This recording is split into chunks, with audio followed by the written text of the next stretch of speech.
Bueno, digamos, muchas gracias por invitarme a participar, a conversar un poco con y en torno a algunas cosas. En realidad, el tema de gobiernos locales yo hace un tiempo que no lo... pero lo evoqué y me trajo algunas aventuras vividas con Alicia hace mucho. No vamos a decir cuánto, ¿no? Pero sí. Pero digamos, fines de los 80, principios de los 90. Es decir, el tema me trajo a lo que fue un momento de articulación entre investigación, producción, gestión política, digamos, ¿no? Y el ejemplo era eso que nos acordamos el otro día, la red Ciudades y Gobiernos Locales, ¿no? Que tuvo 3 o 4 reuniones muy divertidas, ¿no? Y muy interesantes porque estaban alcaldes. La que hicimos en Santiago estaba el alcalde de Santiago, es decir, bueno, en México, ¿no? Entonces, como que fue un momento en donde se comenzó a trabajar más, digamos, lo relativo al gobierno local, por aquellos que veníamos vinculados con la temática territorial, digamos, ¿no? Porque en ese entonces yo venía además de lo regional, digamos, ¿no? Digamos, entonces fue una cosa muy interesante y a partir de ahí salieron varios. En esos años habíamos acabado un proyecto internacional, digamos, sudamericano, de 7 países en América del Sur sobre gobiernos locales, y tratábamos de ver el papel del gobierno local en la ciudad, ¿no? Que todo sabía. Y bueno, los nombres que estás poniendo ahí son ellos, digamos, ¿no? Fernando Carrión, Raquel Valmí, etc. Y muchos más que durante, digamos, algunos de ellos que tenemos relación muy antigua, ¿no? Más de 40 años, y que seguimos en esto, ¿no? Entonces, bueno, eso, el tema estuvo asociado con formación de redes, con intercambios, es decir, con algunos académicos estrictamente académicos, otros no tanto, etc. Y de alguna manera creo que ese panorama luego se fue diferenciando, ¿no? Por un lado aparecieron, digamos, o hubo varios enfoques o instrumentos conceptuales, ¿no? Eso es una diferencia. Es decir, intentos de explicar lo que pasaba y de también poder pensar lo que podría, lo que debería o podría pasar. Entonces apareció una temática particular, ¿no? Las políticas urbanas sobre el territorio, es decir, en términos de ordenamiento territorial, ¿no?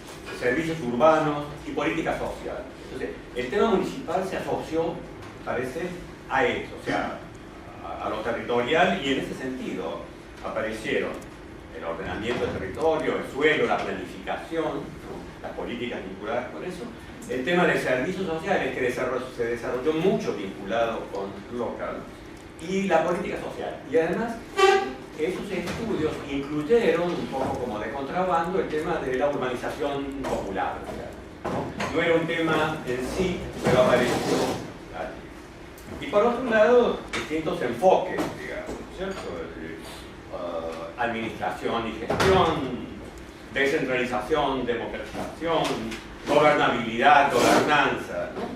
Entonces, como que los estudios, los trabajos sobre los gobiernos locales se abrieron, ¿no? Y todos nos fuimos colocando, digamos, en alguna temática, alguna perspectiva de eso. Ahora, esa larga trayectoria, ¿no es cierto?, que a mí me surgió en la memoria, muestra el intento colectivo de pensar de manera autónoma la realidad urbana en la que vivimos, ¿no? Me parece que fue que comenzamos ahí a pensar en que teníamos que pensar de manera autónoma, ¿no? Y que después eso se desarrolló más, ¿no? Y por lo tanto poder ofrecer instrumentos conceptuales para comprenderla y eventualmente instrumentos políticos técnicos para transformarla, ¿no? O sea, comenzamos a mirar esa realidad desde el municipio o desde el gobierno local. Entonces, uno de los caminos de eso, en el que Alicia tuvo, digamos, un papel importante, fue la concepción de las políticas para la ciudad como políticas sociales. Y es decir, esa sea, juntar política urbana y política social me parece que abrió un campo, ¿cierto? Y sobre todo una interpretación, porque que sigue vigente, digamos, si ustedes se fijan en la elaboración de políticas de vivienda, ¿cierto?, que nosotros consideramos que es una política social, ¿vale?, son definidas como políticas económicas, ¿verdad? Entonces, lo urbano aparece más en la cara de lo económico que de lo social. Entonces, digamos, la idea esa de trabajar lo urbano como política social era importante. De alguna manera, digamos, reproducía alguna noción propia del estado de bienestar, digamos, ¿no?, en donde las políticas urbanas fueron parte, ¿cierto?, de la devolución de derechos sociales. Es decir, antes de que se pusiera de moda el derecho a la ciudad, ¿sí?, aparece, es decir, la política social como, o sea, la ciudad como objeto de política social, ¿cierto? Eso permitía liberar la mirada sobre la ciudad y, por tanto, las acciones que se llevaban a cabo en ella, liberarla del economicismo, ¿no es cierto?, que era esencial a las perspectivas, digamos, que, más bien tecnocráticas, digamos, que eran hegemónicas en ese momento en términos de gestión de lo urbano, a nivel local o no local, ¿no?, y que además contaban con el peso, digamos así, de los organismos internacionales que tenían y tienen capacidad de acción e influencia para definir esos temas. Entonces, la manera de entrar vía política social me parece que abrió eso, y que entonces, junto con ese intento de autonomización, esto lo fortalece. Ahora, esa lucha conceptual, digamos, sigue siendo necesaria, sigue siendo vigente, ¿no? Y eso es claro, bueno, cuando vemos cómo se definen algunas políticas. Fíjense que el tema este, que es tema de política urbana local, la separación de la vivienda de la ciudad, ¿verdad?, porque como temas están separados, ¿no?, y eso lo marca mucho Raquel Rodnik, ¿no?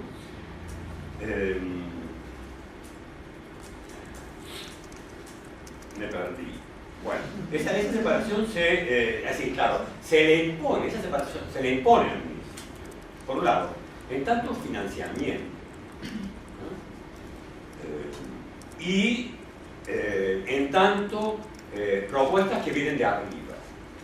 O sea, por un lado en términos reales, o sea, los financiamientos que están asociados a programas que promueven el crecimiento económico y de paso dan vivienda, digamos, ¿no? O la vivienda es la excusa para eso. Y eso viene de arriba. O sea, en Argentina hay una frase maravillosa, ¿verdad? Los planes que reciben los municipios bajan desde los ministerios, ¿verdad? O sea, más que descriptivo es explicativo, ¿no? Bueno, entonces, es así, esa situación se impone. Y eso además, diríamos, si pensamos en la coyuntura actual, en donde los municipios, digamos, están bajo la sombra de la financiarización, digamos así, y digo sombra porque es algo que amenaza sin saber de qué se trata.